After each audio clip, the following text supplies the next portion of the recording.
اعوذ باللہ من الشیطان الرجیم بسم اللہ الرحمن الرحیم یا ایہا الذین آمنوا قوا انفسکم واہلیکم نارا صدق اللہ العظیم وصدق رسولہ النبی الکریم ونحن علی ذلک لمن الشاہدین والشاکرین والحمد للہ رب العالمین ان اللہ وملائکتہ یصلون علی النبی یا ایہا الذین آمنوا صلوا علیہ وسلموا تسلیما اللہم صلی علی سیدنا ومولانا محمد معدن الجود والکرم وآلہ وصحبہ وبارک وسلم۔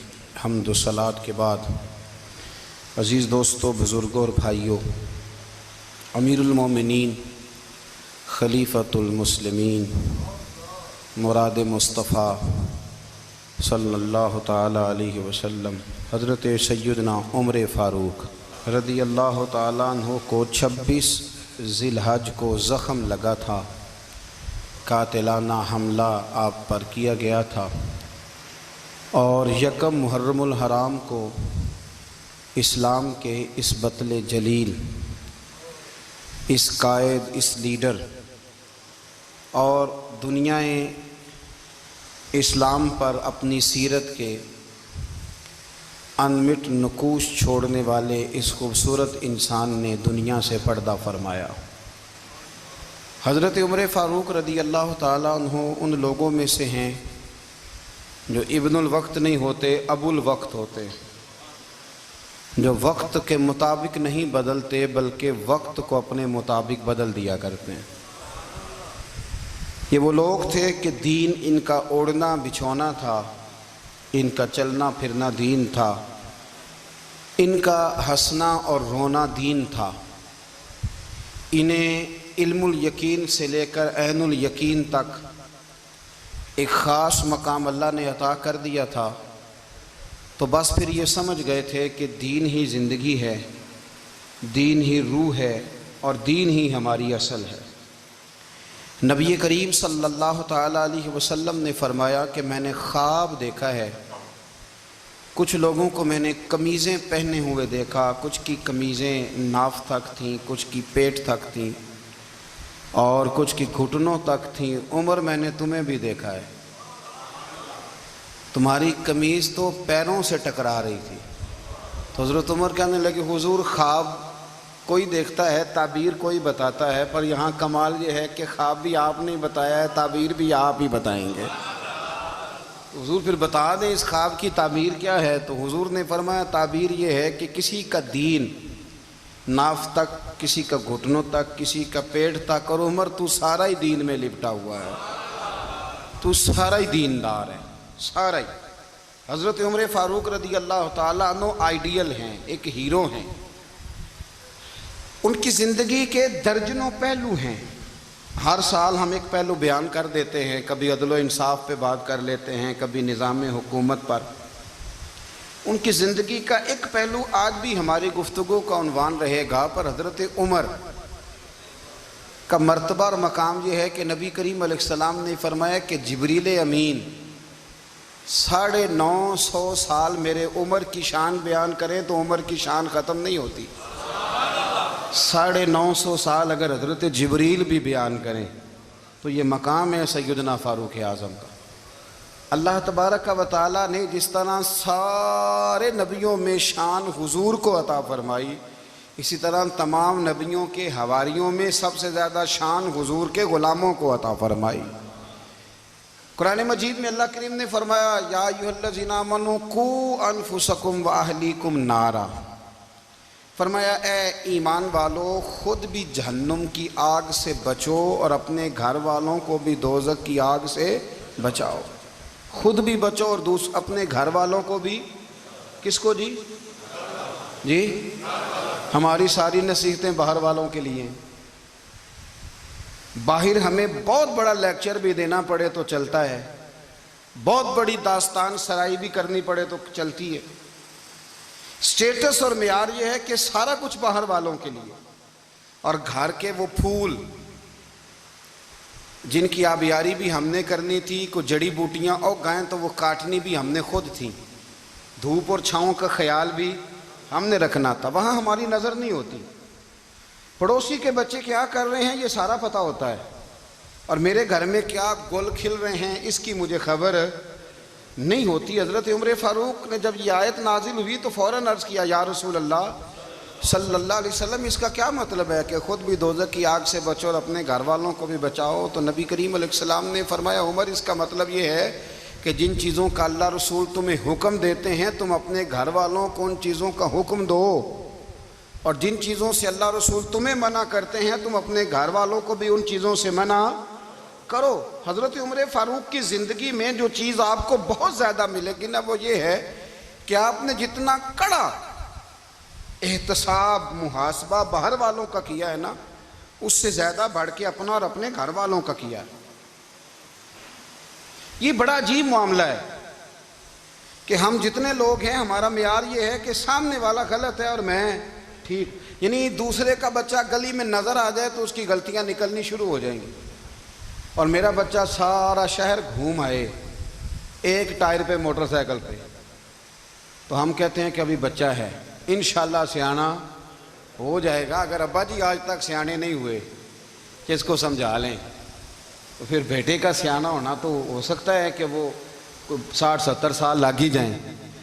گھر کے اندر جب تک توجہ نہیں ہوتی، اور سب سے پہلے جب تک اپنی ذات پر توجہ نہیں ہوتی، تو والد کا جب تک کردار بچے نہیں دیکھتے جب تک، اتنی دیر تک ان کا تبدیل ہونا ممکن نہیں ہوتا۔ حضرت عمر فاروق رضی اللہ تعالیٰ عنہ نا باہر والوں کا بھی بڑا سخت حساب کرتے تھے۔ بڑا ایک گورنر صاحب نے لباس بڑا شاندار پہننا شروع کر دیا تھا، تو حضرت عمر نے اتروا کے نا تو انہیں ٹاٹ کا لباس پہنا کے تو اونٹ چرانے کی ڈیوٹی دے دی تھی، اتنا سخت احتساب کرتے۔ کسائی کی دکان پر بھی 1-2 گھنٹے کھڑے ہوتے تھے، جو آدمی مسلسل 2 دن گوشت خریدتا تھا نا، فرماتے تھے اس کا ٹیکس بڑھا دو، لوگوں کو دال نہیں مل رہی اور یہ روز گوشت کھاتا ہے۔ حضرت فاروق اعظم، اس کو جزیہ کہا جاتا تھا، یا کچھ اور معاملات ہوتے تو بڑھا دیتے تھے۔ مسلسل جو 2 دن آدمی گوشت کھاتا تھا، فرماتے تھے مدینے میں غربت ہے، اگر یہ والا نظام تم کرو گے تو غریب لوگ کس کی طرف دیکھیں گے۔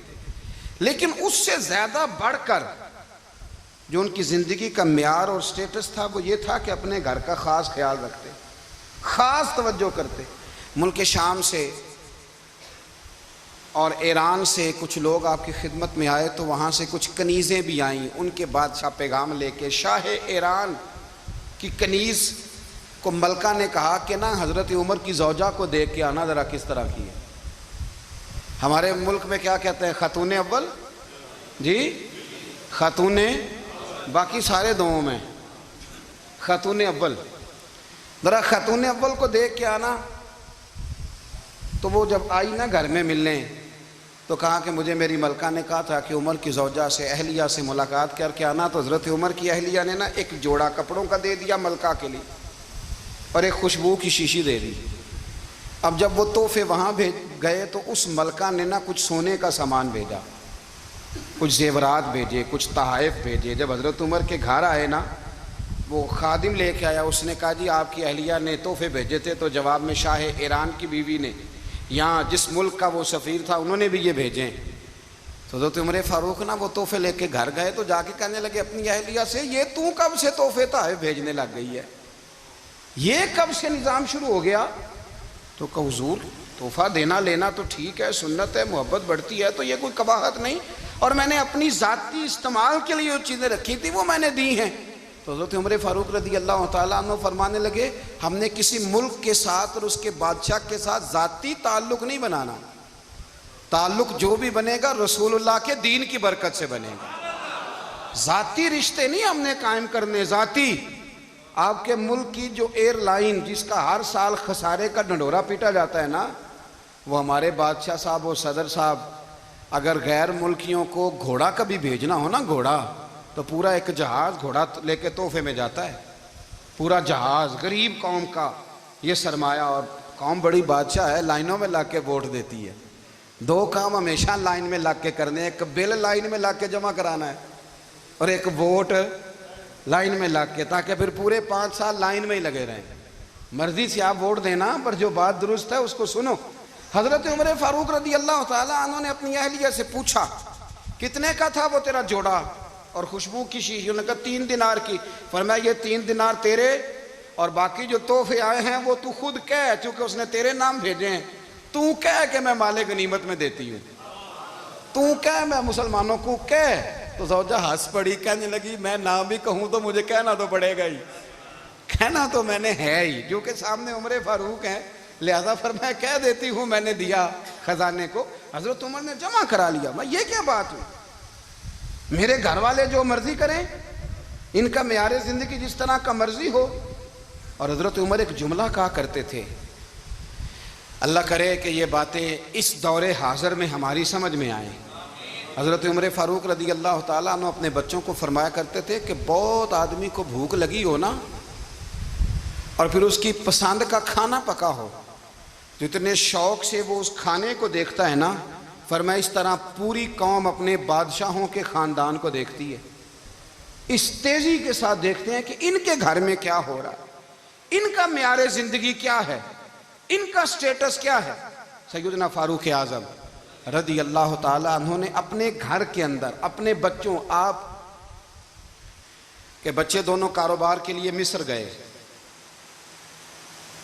تو وہاں کے گورنر صاحب نے لوگوں سے، ایک بہت بڑا قافلہ گیا مدینے سے مصر تجارت کے لیے، جاتے ہیں نا آج بھی قافلے کئی ملکوں میں، تو یہ گئے تجارت کے لیے. تو حضرت عبداللہ ابن عمر اور حضرت عبید اللہ ابن عمر، حضرت عمر کے دونوں بیٹے گئے. جناب عمر فاروق کے بچے جب وہاں پہنچے تو مصر کے گورنر نے نا لوگوں کو تعارف کرایا کہ یہ عمر فاروق کے بیٹے ہیں.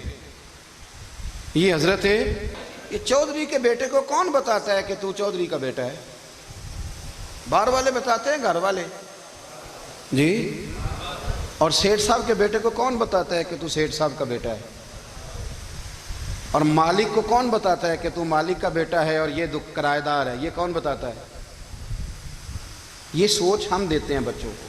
چودھری اور کمی کی سوچ، امیر اور غریب کی سوچ، مالک اور کرایہ دار کی سوچ، گھر کے مالک کی اور کام کرنے والے کی سوچ، یہ ہم دیتے ہیں. یاد رکھنا، یہ ہم دیتے ہیں، یہ ہمارا مزاج ہے، یہ باہر سے نہیں آتی. تو کوئی شہزادہ ہے، تو سیٹھ ہے، تو نواب ہے، یہ سوچ باہر سے نہیں آتی. یہ اماں سوچ دیتی ہے، اماں، یہ ابا سوچ دیتا ہے. اور پھر جب تباہی اترتی ہے تو اس کے ذمہ دار بھی باہر والے نہیں ہوتے، گھر والے ہوتے ہیں. گھر والے، ہمارے بچوں کی طبیعتوں پر زیادہ نقش باہر والوں کا نہیں ہوتا، گھر والوں کا ہوتا ہے. یاد رکھیے گا. حضرت عمر فاروق رضی اللہ، بچے ہیں، شہزادے ہیں، وہ کاروبار کرنے گئے اور وہاں لوگوں نے بتایا گورنر صاحب نے کہ یہ فاروق اعظم کے بچے امیر المومنین کے. لوگوں نے ان سے زیادہ مال خریدا، تجارت میں زیادہ نفع ہوا. ظاہر ہے کہ وہ آپ کے جو اللہ خیر کرے حکمران ہیں، ان کے کاروبار کتنے ملکوں میں ہیں، کس بنیاد پر ہیں؟ وہ صرف اس بنیاد پر کہ وہ حکمران رہے، ان کے لیے آسان تھا بڑے لوگوں سے تعلقات بنانا. حضرت عمر فاروق رضی اللہ تعالیٰ عنہ کے بچے ڈھیروں مال کما کے جب واپس آئے نا، تو حضرت عمر سے آ کے بچوں نے بطور محبت کا، ابا جی اللہ نے بڑا ہی فضل کیا ہے، بڑا مال کمایا الحمدللہ، یہ دیکھیں کتنا نوازا ہے. تو حضرت عمر کہنے لگے سارے قافلے نے اتنا ہی کمایا ہے؟ سارے قافلے نے اتنا ہی کمایا ہے؟ کہ حضور نہیں، سارے قافلے نے اتنا نہیں کمایا، سب کو اتنا نہیں ملا. وہ تو وہاں گورنر صاحب نے لوگوں کو تعارف کرایا تھا کہ یہ عمر کے بچے ہیں، تو لوگوں نے پھر ہم سے بڑا ہی خریدا. تو حضرت عمر فرمانے لگے ٹھیک ہو گیا، میں بات سمجھ گیا ہوں، اس طرح کرو جو تمہاری اصل زر تھی نا، جو راز تھی، وہ رکھ لو اور باقی سارا مال خزانہ میں جمع کرا دو. اس لیے کہ یہ تم نے تجارت نہیں کی، یہ تم نے اپنے باپ کا نام بیچا ہے، یہ تم نے امیر المومنین کے بیٹے ہونے کا فائدہ اٹھایا ہے. فرمایا یہ تمہارا نہیں حق، یہ مسلمانوں کا ہے، اس لیے کہ یہ مال تم نے محنت سے نہیں کمایا، یہ باپ کی کرسی کا فائدہ اٹھایا ہے. اور فرمایا اگر تم نے مال جمع نہ کرایا تو میں مال بھی لے لوں گا زبردستی اور کوڑے بھی ماروں گا، ڈبل سزا دوں گا. مرضی سے جمع کراؤ گے تو کوڑوں سے بچ جاؤ گے. بڑے بیٹے نے تو جمع کرا دیا تو چھوٹا تھوڑا پریشان ہوا.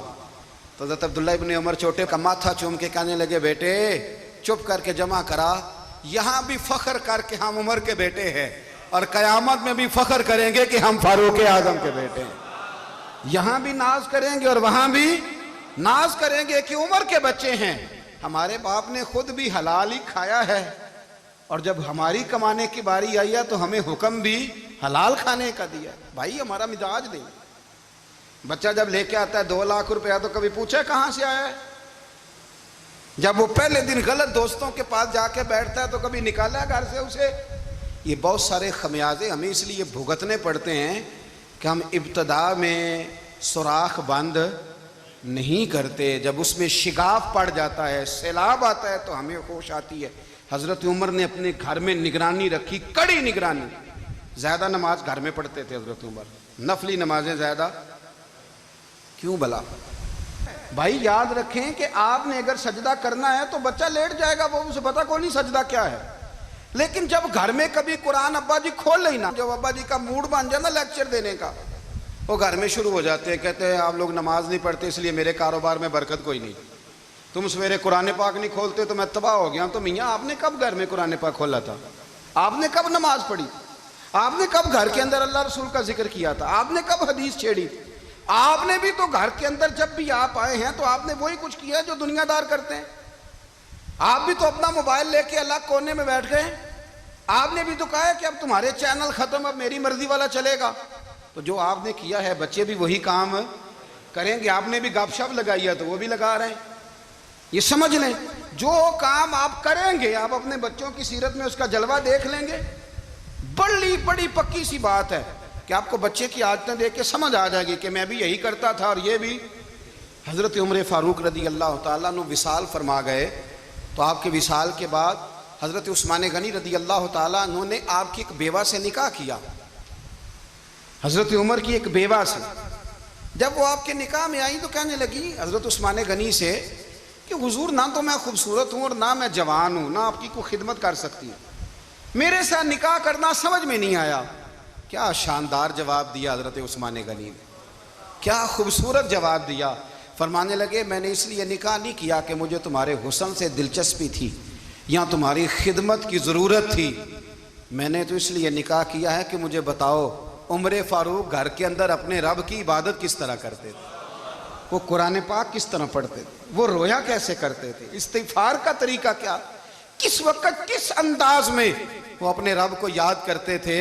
اس لیے کہ عمر کئی دفعہ گھر سے آتا تھا تو میں اس کے چہرے پر نور دیکھا کرتا تھا، میں روشنی دیکھتا تھا، ایک معیار دیکھتا تھا۔ نکاح اس لیے کیا ہے کہ مجھے عمر کی جو گھر کے اندر کی عبادت ہے اس سے آگاہ کرو، تاکہ عثمان غنی بھی چاہتے ہیں اس طرح کے عمل کرو جس طرح کہ عمر فاروق کر کے گئے ہیں۔ بھائی جب تک ہم اپنے گھر میں وہ توجہ نہیں دیں گے، وہ مزاج دیکھیں نا، ہمارے گھروں میں جب نقشہ پاس ہوتا ہے تو ٹی وی لان بھی اس میں ہوتا ہے، ڈرائنگ روم بھی ہوتا ہے، نماز کی جگہ بھی ہوتی ہے نقشے میں۔ صحابہ جب گھر بناتے تھے تو ایک مسجد بیت کا نقشہ پاس کرتے تھے، ذہن میں رکھتے تھے کہ یہ کونا نماز کے لیے، وہاں جوتے لے کے کوئی نہیں جائے گا، وہاں نماز پڑھی جاتی تھی، عورتیں وہاں اعتکاف کرتی تھیں۔ ٹی وی لان تو آ گیا ہے اور گھر کے اندر ٹی وی رکھنے کے لیے تو ایک کمرہ الگ سے بنا دیا گیا ہے، اور اب جو نئے نقشے پاس ہو رہے ہیں اس کے اندر گھروں کے اندر جگہ بنائی گئی ہے جہاں کمپیوٹر رکھے جائیں اور بچوں کے لیے وائرنگ ہوگی نیچے تاکہ انہیں کوئی مشکل درپیش نہ ہو۔ یہ ساری چیزیں ہم نے نہانے کے لیے گھروں کے اندر اتنے بڑے واش روم بنائے ہیں کہ لگتا یہ ہے کہ سوائے نہانے کے اور کام ہی نہیں کوئی گھر میں ہوگا، ہر چیز آ گئی۔ پر اللہ کرے کوئی تفسیر بھی ٹیبل پہ پڑی نظر آئے، کوئی حدیث کی کتاب بھی ٹیبل پہ پڑی نظر آئے۔ اللہ کرے کہ جس طرح ابا لطیفہ سن کے آتا ہے تو جب تک سنا نہ لے اسے ہضم نہیں ہوتا، اللہ کرے کہ وہ جمعے میں بیان سن کے جائے تو اس کا بھی دل کرے میں اپنے بچوں کو سناؤں۔ وہ نبی پاک کی کوئی حدیث کہیں سے سنے تو گھر جا کے سنائے۔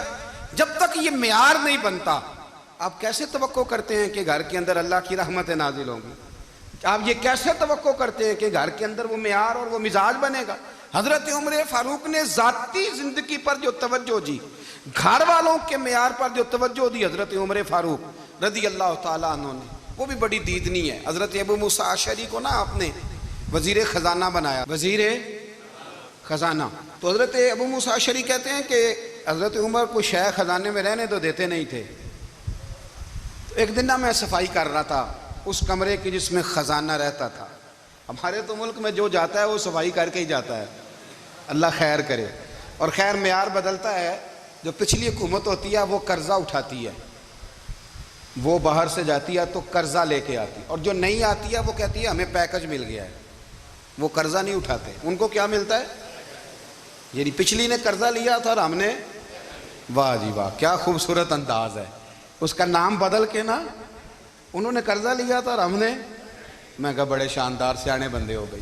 اور اللہ تعالیٰ خیر فرمائے, ہمارے جو بڑے شاندار قسم کے دوست ہیں نا, شاندار, جن کا ادب سے نام لیتے ہیں, وہ عرب کے بادشاہ ہیں. ہم تو عرب خالی کہتے بھی نہیں, عرب شریف کہتے ہیں, عرب شریف. انہوں نے پتہ کیا کیا ہے؟ انہوں نے اس طرح کیا ہے کہ جو کشمیریوں کا قاتل تھا نا, اس کے گلے میں میڈل ڈال دیا ہے. یہی کام وہ کرتے رہتے. انہوں نے پہلے انہیں بلا کے مندر بھی بنوائے تھے, ہمیں کوئی شکوہ نہیں, ان کی زمین ہے, اللہ تعالیٰ توفیق عطا کرنے والا ہے.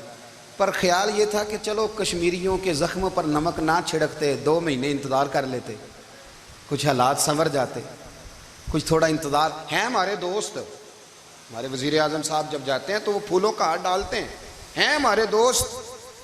لیکن انہیں وہ حدیث یاد نہیں کہ نبی پاک علیہ السلام نے فرمایا جب میرے مومن کو تکلیف ہوتی ہے تو مجھے بھی گنبد خضرا میں تکلیف ہوتی ہے.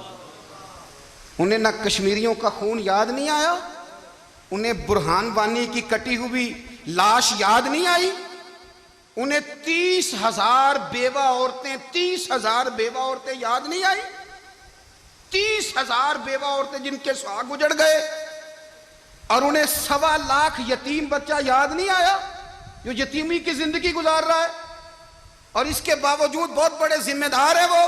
مجھے پڑھ لینے دو آج احمد فراز کا شعر. وہ ہمارے مکتب کوئی ایسا نہیں کہ وہ مولوی تھا, وہ غیر جانبدار تھا, پر مجھے آج پڑھ لینے دو اس کا شعر. ایک کلیجے کا درد ہے, پڑھ لینے دو. اس نے کہا تھا کہ پڑھتا ہوں تو کہتی ہے یہ خالق کی کتاب ہے, مثل یہودی یہ سعودی بھی عذاب, اس قوم کے بارے میں کیا لکھوں فراز, کعبے کی کمائی سے جو پیتے ہیں شراب, کعبے کی کمائی سے جو پیتے ہیں شراب, اس قوم کے بارے میں کیا لکھوں فراز. کعبے کی کمائی سے جو پیتے ہیں شراب, میں خیال نہیں آیا تمہارا صرف دین یہ ہے کہ قبریں گرا دو, مزارات گرا دو, فقط یہ دین ہے؟ کوئی نبی پاک کے روزے کی طرف منہ کرے تو اسے مشرک کہو, یہ دین ہے؟ اس کا نام مذہب رکھا تم نے. مذہب تو اس کا نام ہے کہ جو رسول اللہ کا نام لینے والا ہے وہ ہمارا یار ہے, اور جو نبی پاک کا نام لینے والا نہیں, ہمارا اس سے کوئی تعلق, یہ دین ہے. حضرت عمر فاروق کی سیرت سنا رہا ہوں, حضرت عمر کی. حضرت ابو موسیٰ اشعری نے ایک عیسائی کو منشی رکھا تھا, اکاؤنٹ آفیسر حضرت ابو موسیٰ اشعری نے. تو حضرت عمر فاروق بول پڑے, کہنے لگے تمہیں مسلمان کوئی نہیں ملا تھا, کلمہ گو نہیں تمہیں نظر آئے, کشمیریوں کی لاشیں نظر نہیں آتی, ان کا خون بہہ رہا ہے, تباہی اتر رہی ہے, اور تم قاتل کو گولڈ میڈل پہنا رہے ہو. اور یاد رکھنا, جب مسلمانوں کی بچیاں روندی جاتی ہوں نا تو پھر اسلام امن کا درس نہیں دیتا, پھر اسلام جہاد کی بات کرتا ہے, پھر اسلام جہاد کی بات کرتا ہے, جہاد کی. وہ قومیں غیرت مند نہیں ہوتی کہ جن کے گھروں میں آگ لگی ہو اور وہ غیروں کو ہار پہناتی پھریں. اللہ کا کچھ خوف کرو, زندگی مختصر ہے. دبئی میں کتنے رہے اور کتنے چلے گئے, خدا را کچھ خدا. تم سے اچھے تو وہ نیو یارک کے رائٹر ہیں جو کم از کم اپنے کالموں میں کشمیر کی بات کرتے ہیں.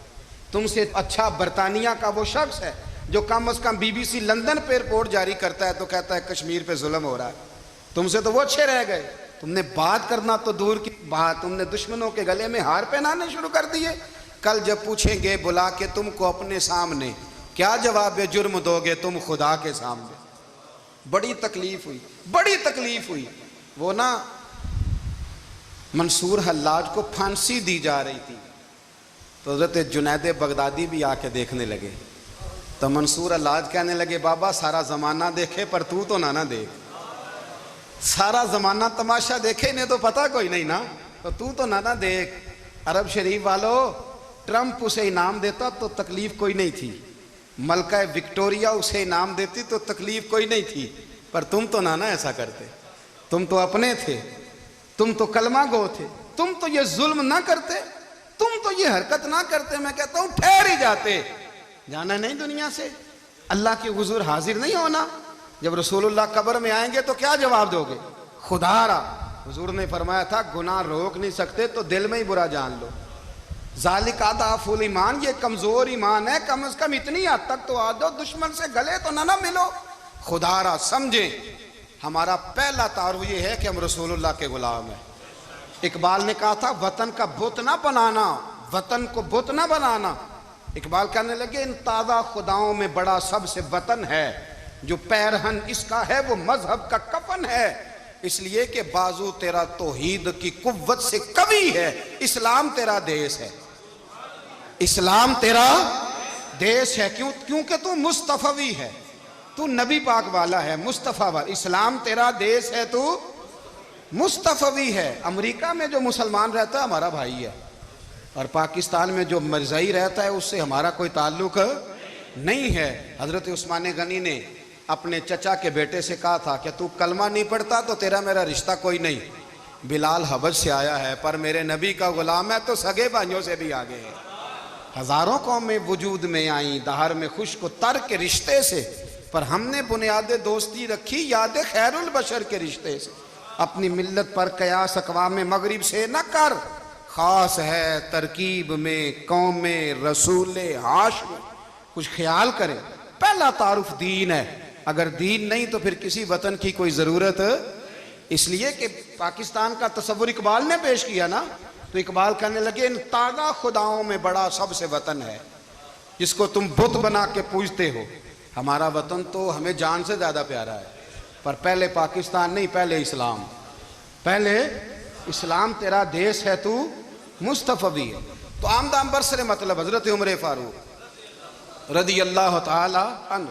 حضرت سیدنا ابو موسیٰ اشعری کہتے ہیں کہ میں نے نا صفائی کی، مال غنیمت کی میں نے صفائی کی، تو ایک دینار مجھے نا کہیں پڑا ہوا مل گیا.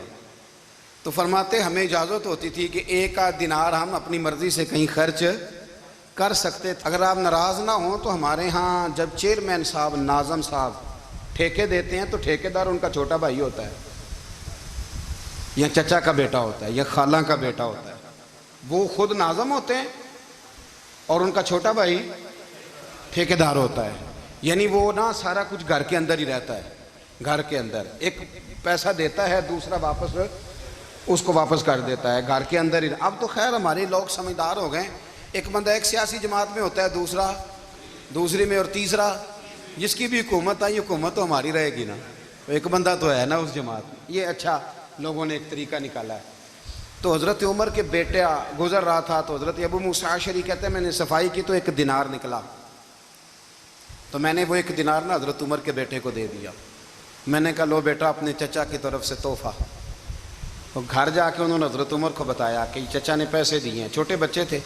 حضرت عمر نے حضرت ابو موسیٰ اشعری کو بلا لیا اور بلا کے فرمانے لگے میں تو تمہیں اپنا دوست جانتا تھا اور تو نے میری اولاد کو ہی دنیا دار بنانا شروع کر دیا. میرے بچوں کو ہی تم نے دنیا دار پیسوں پہ لگانا شروع کر دیا. میں تو تمہیں یار سمجھتا تھا. فرمایا تمہیں چاہیے تھا میرے بیٹے کو نصیحت کرتے کہ بیٹا پیسوں سے رب راضی نہیں ہوتا، اس کی رضا والے کام کیے جائیں تو رب راضی ہوتا ہے. اور فرمایا تمہیں کوئی اور گھر نہیں ملا تھا تباہ کرنے کے لیے، میرا ہی گھر ملا تھا. اٹھاؤ اپنا دینار اور خبردار آج کے بعد میرے بچوں کے ساتھ یہ والی نیکی نہ کرنا. اور ہمارا کیا سٹیٹس ہے؟ دوستی ہے یہ اس سے جو تحفے زیادہ دے، جو بچوں کو خراب کرنے میں مدد زیادہ کرے اس کے ساتھ گرانا. حضرت عمر نے گھر پہ اور سب سے بڑھ کر اپنی ذات پہ توجہ کی. حضرت ابو مالک رضی اللہ تعالیٰ عنہ کہتے ہیں میں عمر کے پیچھے پیچھے ایک باغ میں گیا، اکثر اس باغ میں جایا کرتے تھے. اور عمر جا کے نا تو درخت کے نیچے بیٹھ گئے اور فرمانے لگے او امیر المومنین اللہ سے ڈر جا، ورنہ جس رب نے حکومت دی ہے وہ عذاب بھی بڑا دے گا. ڈر جا رب سے. کبھی ساری زندگی حضرت عمر نے اپنا کوئی تعارف نہیں کرایا، کبھی نہیں. ایک بندے نے آپ کے سامنے تعریف کر دی آپ کی تو فرمانے لگے تو خود بھی ہلاک ہوا اور مجھے بھی ہلاک کر دیا. کیا ضرورت پڑی ہے میری تعریفیں کرنے کی؟ اتنی دیر میری تعریف میں لگائی. اللہ کا ذکر کرتا رب تجھے ثواب دیتا، حضور پہ درود پڑھتا تو رب تیرے اوپر رحمتیں نازل کرتا. کس چکر میں ہے؟ آج جتنا اچھی کوئی خوشامد کرے اتنی اچھی وزارت ملتی ہے، جتنی اچھی اس کو جو ہے وہ چاپلوسی کرنی آیا درجہ بھی اسے اتنا ہی اچھا ملتا ہے. حضرت عمر فاروق رضی اللہ تعالیٰ عنہ آپ کے بیٹے کہتے ہیں، صاحب فتوح الشام نے لکھا ہے آپ کے صاحبزادے کہتے ہیں میں نکلا تو میرے ابا جی نا اپنی پشت پر مشکیزہ رکھ کے کنویں سے پانی بھر کے آ رہے تھے. میں دوڑ کے آگے گیا, میں نے کہا ابا جی مجھے دے دے. فرمانے لگے بیٹا تیرا کیا خیال ہے, کوئی اور نہیں تھا مشکیزہ بھر کے لانے کے لیے, تیرا کیا خیال ہے؟ کہا ابا جی بڑے لوگ تھے پر آپ کیوں اٹھا رہے ہیں؟ فرمانے لگے نفس نا ذرا میرا بڑا ہو گیا تھا, اسے ذرا ذلیل کر رہا ہوں, ذرا اپنا محاسبہ کر رہا ہوں. یہ مجھے کہہ رہا تھا تو بڑی چیز ہے, تو میں نا ابھی مشکیزہ گھر رکھ کے آؤں گا, پھر تیری ماں نے مجھے کہا ہے کہ گھر میں لکڑیاں کوئی نہیں جلانے کے لیے, پھر میں جنگل سے لکڑیاں کاٹ کے لاؤں گا. اب میں امیر المومنین بن کے نا تو میرا نفس تھوڑا بڑا ہو گیا. اب یقین کریں ہمارا ہاضمہ خراب ہو جاتا ہے جب تک ہمارا تعارف صحیح نہ ہو, ہمارا تعارف ٹھیک نہ ہو. میں یہ ہوتا ہوں, میں وہ ہوتا ہوں, چھوڑ مٹی دیں تے مٹی رہنا ہی, مٹی دیں تے مٹی دیں تے مٹی رہنا ہی. ایویں کادی بلے بلے اج مٹی دے اتے بندیا تے کل مٹی دے تھلے, مٹی دیں تے مٹی رہنا ہی. کادی بلے, مجھے پوچھ لو, مجھے جان لو, میرا نام لے لو, میں بھی آیا ہوں, میں بھی ہوتا ہوں, میرا بھی یہ تذکرہ ہے. میں بدکار پرانا خادم کسے در ملی نہ ٹھوئی, اے تے واصف یار نے نظر جو کی تھی تے واصف واصف ہی ہوئی. یہ تو بڑی بات کی بات ہے, تو بات کی بات ہے صاحب, ورنہ من نانم کے من نانم, جو ہم ہیں اس کا ہمیں پتہ تو ہے نا بھائی. کبھی بھی یہ جو ذات کا چکر ہے نا, میں بھی ہوں مجھے بھی, او بھائی یاد رکھو میں کون ہوں. یہ جو نام نمود اور یہ خواہشیں اور یہ جو وقار, یہ تو کمزور لوگوں کا طریقہ ہے. جس کو اپنا تعارف کرانا پڑ گیا اس سے بھی زیادہ کمزور کوئی ہے. فوٹو میں دکھاتا پھرتا ہے فلانے کے ساتھ فوٹو, فلانے تو کمزور بندے یہ کام کر. حضرت عمر فاروق اللہ اکبر, حضرت عمر جیسا بندہ 24 لاکھ مربع میل کا حکمران, اور شاہ روم کو خط لکھ کے کہتا ہے میں منت نہیں کرتا میں حکم دیتا ہوں. اتنا تگڑا بندہ. جنگ قادسیہ کے لیے حضرت سعد بن ابی وقاص کو بھیجا, فتوح الشام پڑھ کے دیکھیں. حضرت عمر بڑے پریشان ہیں, اتنے دن ہو گئے کوئی رپورٹ ہی نہیں آئی. اب تو موبائل ہے نا, ایک ایک منٹ کی رپورٹ لیں آپ, بلکہ آپ ایک ایک منٹ کی فوٹو لیں, آپ رپورٹ تو دور رہ گئی. حضرت عمر فاروق رضی اللہ تعالیٰ عنہ بڑے پریشان ہیں کہ قادسیہ میں حضرت سعد بن ابی وقاص کے ساتھ لوگ جہاد کرنے گئے, رپورٹ کوئی نہیں آ رہی. اتنے پریشان تھے کہ باہر نکل کے نا اس رستے پہ بیٹھ جاتے جو رستہ قادسیہ کی طرف سے آتا تھا. اس جو بھی آتا جاتا پوچھتے جنگ کے کیا حالات ہیں. ادھر جب اللہ نے فتح دے دی نا تو حضرت سعد بن ابی وقاص رضی اللہ تعالیٰ عنہ نے نا ایک قاصد کو خط دے کے بھیجا, کہنے لگے عمر کے پاس جاؤ, انہیں اطلاع دو کہ الحمدللہ اللہ نے اسلام کو فتح عطا کر دی. یہ حضرت عمر کو جا کے دینا. وہ بڑے پریشان ہوں گے. وہ جو اس زمانے میں اس طرح ہوتا تھا کہ کئی دور دور سے صحابہ جو دوسرے شہروں کے ملکوں کے رہنے والے ہوتے تھے وہ بھی آ کے شامل ہو جاتے تھے جہاد میں. کوئی ایک دفعہ مدینے آیا, کوئی 2 دفعہ آیا, پھر اپنے اپنے علاقوں میں. بہت سارے لوگوں نے زیادہ دفعہ حضرت عمر کو دیکھا بھی نہیں تھا. وہ جو قاصد خط لے کے آیا تھا نا, اس نے 1 دفعہ دیکھا تھا, حضرت عمر بوڑھے ہو گئے, وہ پہچانتا نہیں تھا. میری بات کی سمجھ آ رہی ہے آپ حضرات کو؟ ادھر سے وہ خط لے کے آ گیا. حضرت عمر مدینے سے باہر نکل کے اس روڈ پہ بیٹھے تھے جو قادسیہ سے آتا تھا. جب وہ اس آدمی کو آتے دیکھا تو حضرت عمر اٹھ کے کھڑے ہو گئے, فرمانے لگے قادسیہ سے آ رہے ہو؟ وہ کیا کہتا ہے, پھٹے پرانے کپڑے, ٹوٹے ہوئے جوتے, سر پہ پرانی پگڑی. کہنے لگے غلام مدینے کے رہنے والے ہو؟ حضرت عمر کہنے لگے ہاں مدینے کا ہوں. کہا میں قادسیہ سے آیا ہوں, الحمدللہ اللہ نے اسلام کو فتح دے دی ہے, الحمدللہ کفر کی کمر ٹوٹ گئی ہے. اس نے یہ بات کر کے تو گھوڑے کو ایڑی لگائی, گھوڑا دوڑنے لگا مدینے کے. حضرت عمر بھی ساتھ ساتھ دوڑ رہے. فرمانے لگے اچھا بتاؤ خالد بن ولید کا کیا حال ہے؟ تھوڑا آگے جا کے فرمانے لگے اسامہ بن زید کیسے ہے؟ وہ کہتے ہیں ٹھیک ہے. پھر اس نے اور گھوڑا, عمر ساتھ ساتھ دوڑ رہے ہیں, ساتھ ساتھ. 24 لاکھ مربع میل کا حکمران, ایک جوتا پیر سے نکل گیا, عمر دوڑ رہے ہیں. آگے جا کے پوچھتے ہیں سعد بن ابی وقاص کا کیا حال ہے؟ کہا حضور وہ بھی ٹھیک ہے. کتنے لوگ میرے شہید ہو گئے مسلمانوں میں سے؟ کہنے لگا صحیح گنتی کا نہیں پتا, یہ لفظ ادا ہوتے ہوتے مدینے کی سرحد آ گئی. لوگوں نے عمر کو گھوڑے کے ساتھ دوڑتے دیکھا تو کہا امیر المومنین کیوں دوڑ رہے ہیں؟ وہ غلام چھلانگ لگا کے نیچے آیا, قدموں میں بیٹھ گیا. کہنے لگا حضور آپ نے بتایا ہی نہیں آپ امیر المومنین ہیں. آپ فرمانے لگے کیا بتاتا, میں تو اونٹ چرانے والے کا پتر ہوں, کیا بتاتا؟ وہ عمر ہوں جس نے اپنے گناہوں کا حساب دینا ہے, کیا بتاتا؟ جو ساتھ بھی نبی وقاص کو جہاد پہ بھیج کے خود بزدلوں کی طرح گھر میں بیٹھا ہے، کیا بتاتا؟ کوئی حیثیت نہیں، کوئی طور، تو نے اچھا کیا، تو مجاہد تھا، مجھے ساتھ ساتھ دوڑایا، تو نے اچھا کیا۔ جتنے لوگ تھے چیخے مار کے رونے لگے۔ حضرت فاروق اعظم سے کہنے لگے عمر جب تک تیرے جلوے رہیں گے اللہ کامیابیاں ہی عطا فرمائے گا، جب تک تیرا رنگ رہے گا اللہ تعالیٰ نوازتا ہی رہے گا۔ کچھ نہیں، کبھی اپنا آپ ظاہر ہی نہیں کیا۔ بہت بڑے تھے، بہت بڑے تھے حضرت عمر، بڑے تھے، لیکن ساری زندگی اپنے محاذ۔ حضرت ابو رافع غلام تھے، قرآن پاک بڑا سونا پڑھتے تھے۔ حضرت عمر جب بھی انہیں ملتے کہتے ابو رافع تو عمر سے اچھا ہے، قرآن بڑا شاندار پڑھتا ہے۔ تو وہ کہتے حضور اگر میں قرآن صحیح پڑھتا ہوں تو آپ کو قرآن کی تشریح زیادہ صحیح آتی، آپ بھی تو مجھ سے افضل ہیں۔ تو آپ فرماتے نہیں، پھر بھی تو مجھ سے افضل ہے۔ کیوں؟ اس لیے کہ تو اپنے غلام، اپنے آقا کی نوکری بھی ٹھیک کرتا ہے اور رب کی عبادت بھی ٹھیک کرتا ہے، اور مجھے خالص صرف عبادت کرنی ہوتی ہے، وہ بھی ٹھیک نہیں کر پاتا۔ ساری زندگی اپنا محاسبہ، ساری زندگی اپنے گریبان میں دیکھا، ساری زندگی اپنے آپ کو پرکھا، اپنے آپ کو ٹٹولا۔ 62 سال عمر بیت گئی۔ حضرت حذیفہ بن یمان ایک صحابی تھے، میرے نبی کریم علیہ السلام نہ ان سے راز کی باتیں کرتے تھے۔ ہر بندے کا ہاضمہ ٹھیک نہیں ہوتا، سب سے راز کی بات نہیں کرنی چاہیے۔ حضرت حذیفہ بن یمان کہتے ہیں حضور راز کی باتیں بتاتے ہیں۔ مدینہ منورہ میں جو منافقین تھے ان کی لسٹ بھی نبی پاک نے حضرت حذیفہ بن یمان کو دی تھی۔ جب کوئی مشکوک آدمی مر جاتا نا تو صحابہ کہتے ہیں ہم دیکھتے اگر حضرت حذیفہ نے جنازہ پڑھا ہے تو ہم بھی جنازہ پڑھ لیتے۔ نبی پاک نے بھی کچھ جنازے نہیں پڑھے، ترمذی میں ہے، فرمایا عثمان سے جو بغض رکھے اس کا جنازہ نہیں پڑھیں گے۔ حضرت حذیفہ بن یمان اگر جنازہ پڑھتے تو لوگ پڑھتے، وہ نہ پڑھتے تو لوگ جنازہ نہ پڑھتے۔ حضرت حذیفہ بن یمان کہتے ہیں جناب عمر فاروق کی خلافت کے آخری ایام تھے، کچھ دنوں کے بعد وہ شہید ہو گئے۔ فرماتے آدھی رات کا وقت تھا، میں گھر میں سویا تھا بڑا بے فکر، اچانک میرے دروازے پہ دستک ہوئی، میں گھبرا کے اٹھا، اتنی رات کو کون آیا؟ کہتے ہیں قربان جاؤں، دروازے پہ گیا تو امیر المومنین فاروق اعظم دروازے پہ۔ میں نے کہا عمر کوئی حکم تھا تو مجھے بلا لیتے۔ کہنے لگے میں نا امیر بن کے نہیں آیا، تیرا ویر بن کے آیا ہوں۔ امیر المومنین کی حیثیت سے سرکاری کام سے بلاتا تو وہاں بلاتا، مجھے ایک ذاتی کام پڑ گیا۔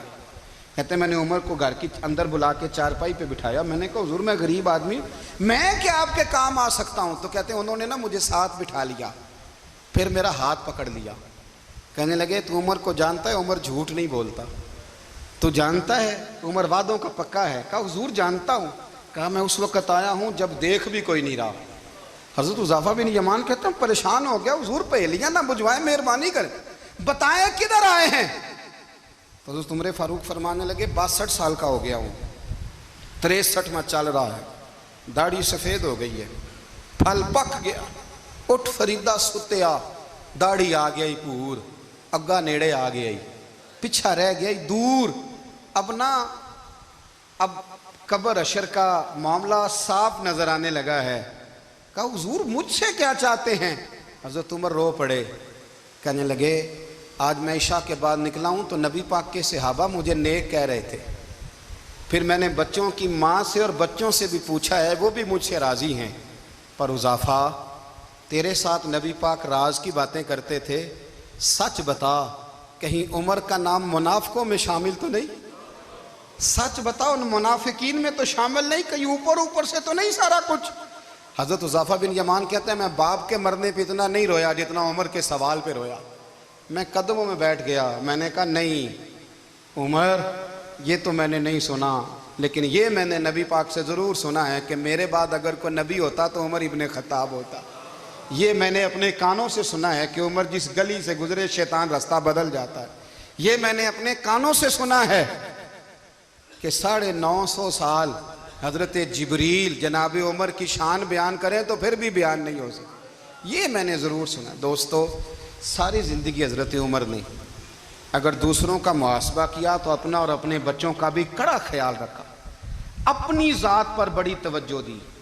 جو لوگ اپنا بھول جاتے ہیں نا، ہمیں اپنی صحت کا بڑا خیال ہے لیکن اپنی روحانی زندگی کا کوئی خیال نہیں ہے، قلبی زندگی کا کوئی تصور نہیں ہے۔ آپ یقین کریں موٹا آدمی کمزور ہونے کے لیے جدوجہد کر رہا ہے، کمزور طاقتور ہونے کے لیے، لیکن جس کو کتنے دن بیت گئے اللہ رسول کی یاد میں رویا ہی نہیں، کتنے دن بیت گئے نہ سننے کو دل ہی نہیں چاہا، جسے مہینوں بیت گئے اور قرآن پاک کی طرف نظر ہی نہیں گئی، وہ فکر مند ہی نہیں۔ زندگی زندہ دلی کا نام ہے، مردہ دل کیا خاک جیا کرتے ہیں۔ بھائی حضرت عمر کی زندگی دور حاضر میں ہمیں یہ سبق دیتی ہے کہ کڑی نگرانی رکھو اپنے پودوں کی، کڑا خیال رکھو اپنے ذاتی باغ کا، اور یہ جو تمہارے دل کی دنیا ہے، یہ تمہاری روح کی زندگی ہے، اس کا محاسبہ کرتے رہو۔ نبی کریم علیہ السلام نے فرمایا اپنا حساب خود کر لو قبل اس کے کہ تمہارا حساب کیا جائے۔ اپنا حساب بولیے، اپنا حساب۔ ہم ساری دنیا کا حساب کرتے پھرتے ہیں، کوئی کہاں سے کماتا ہے کہاں کھاتا ہے، پر اپنا حساب حضور نے فرمایا حساب کر لو قبل اس سے کہ تمہارا حساب۔ مولا علی فرماتے ہیں نماز پڑھ لو قبل اس کے کہ تمہاری نماز پڑھی جائے، نماز پڑھ لو قبل اس کے کہ تمہاری۔ اپنا محاسبہ کریں، تھوڑا سا نا اوپر دائیں بائیں دیکھنے کی بجائے تھوڑی سی گردن جھکا کے نا، درویش کہتے ہیں برے بندے نو میں لبن ٹریا تے جگ تے ملیا نہ کوئی، اپنے اندر چاتی پائی تے میتھوں برا نہ کوئی۔ تھوڑی سی نا، تھوڑی سی اپنی طرف توجہ دیں۔ ہم نا بے چین وقت گزار رہے ہیں، بے قرار ہیں، بے سکون ہیں۔ سبب یہ ہے کہ ہم نے نا اپنا حساب کرنا چھوڑ دیا ہے۔ حساب کرو گے، بے حساب تو بندہ روٹی کھا لے تو بیمار ہو جاتا ہے، اور اگر زندگی بے حساب گزرے، گناہوں کا حساب ہی نہ کیا جائے، تقوی کی طرف توجہ ہی نہ کی جائے، تو پھر زندگی دشوار ہو جاتی ہے۔ اور اللہ پوری امت مسلمہ کو ایک حضرت عمر فاروق رضی اللہ تعالیٰ عنہ کے طریقے پر چلنے والا لیڈر عطا فرما، ہمیشہ مدحت خیر الانام میں گزرے۔ دعا ہے یہ عمر درود